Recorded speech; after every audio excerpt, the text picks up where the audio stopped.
નામ ડૉક્ટર ગિરીશ તુલસિયાની છે. તો શિયાળાની સિઝનમાં કેવું થાય કે કોઈ બી વસ્તુ આપણને વધારે ઠંડી લાગે ખાવા પીવા માટે, કોઈ બી દાંતમાં પર્ટિક્યુલર ઠંડી કે ગરમ લાગતી હોય તો એ દાંતનું ચેકઅપ કરાવવું જરૂરી છે. એમ એવું થઈ શકે કે ઘણી વખત ઇનિશિયલ સ્ટેજમાં આપણે એની ટ્રીટમેન્ટ લઈએ તો એને આગળ વધતું અટકાવી શકીએ છીએ. બીજું કે આપણે કઈ પ્રકારનું ફૂડ લેવાથી દાંતને નુકસાન થાય છે, જેમ કે કોલ્ડ ડ્રિંક્સ લેવાથી અને જંક ફૂડ ખાવાથી દાંતને નુકસાન થાય છે. જેટલું આપણે એને અવોઇડ કરીએ એટલા આપણે આપણા દાંતોને સુરક્ષિત રાખી શકીએ છીએ. આપણે હવે વાત કરીએ ટૂથબ્રશની. તો ટૂથબ્રશ આપણે સોફ્ટ વાપરવું જોઈએ, જે આપણા પેઢાને કે દાંતને નુકસાન ન કરે. અને પ્રોપર મેથડથી આપણે ટૂથબ્રશ કરીએ તો 1 મિનિટ બી મોર દેન ઇનફ છે. પ્લસ જો આપણે દાંતણનો ઉપયોગ કરીએ, જેમ કે લીમડાનું દાંતણ છે, બાવળનું દાંતણ છે, તો જે દાંતણ કરતી વખતે એમાંથી જે એનો રસ નીકળે છે એ આપણા દાંતના મૂળિયાને મજબૂત કરે છે અને એનાથી દાંતોની પ્રોબ્લેમ ઘણી ઓછી થાય છે.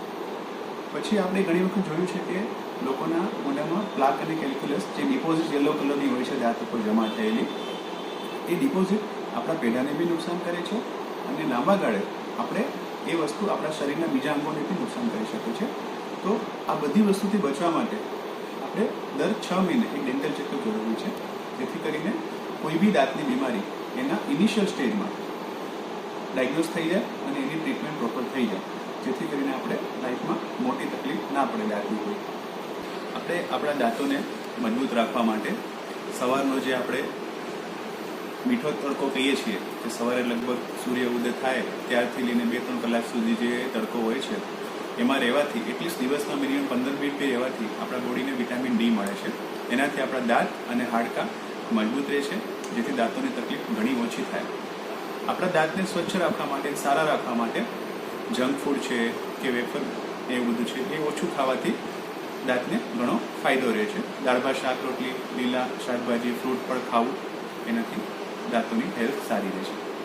આપણે આપણા દાંતને હેલ્થી રાખવા માટે ઘણી બધી વસ્તુ હોય છે, જેમાંની એક વસ્તુ છે બ્રશિંગ મેથડ. અત્યારે ઘણી બધી બ્રશિંગ મેથડ અવેલેબલ છે અને લોકો પોતાની રીતે બ્રશ કરતા હોય છે. તો હું તમને એક એવી મેથડ શીખડાવું છું જે તમારા દાંતને સારા અને સ્વચ્છ રાખી શકશે. જેમ કે આપણે આ બ્રશ છે, આ અડધું બ્રશ દાંત ઉપર, અડધું બ્રશ પેઢા ઉપર, એપ્રોક્સ 45 ડિગ્રી એંગલ પર રાખી આમ પેઢાથી દાંતની તરફ લઈ 2-3 વખત એક દાંત ઉપર ફેરવવાથી ત્યાં જમા થયેલો બધો જ કચરો નીકળી જાય છે અને આપણા દાંત સ્વચ્છ રહે છે.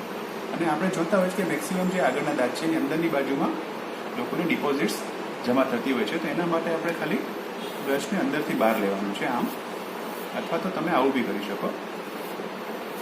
એનાથી આપણા દાંત ચોખ્ખા રહે છે. બસ આવી રીતે સિમ્પલ મેથડથી બ્રશ કરવાથી બી આપણને ઘણો ફાયદો થાય છે. એવું નથી કે બ્રશ આપણે કલાક સુધી કરવું, 1 મિનિટ સરખી રીતે બ્રશ કરીએ તો બી મોર દેન ઇનફ છે.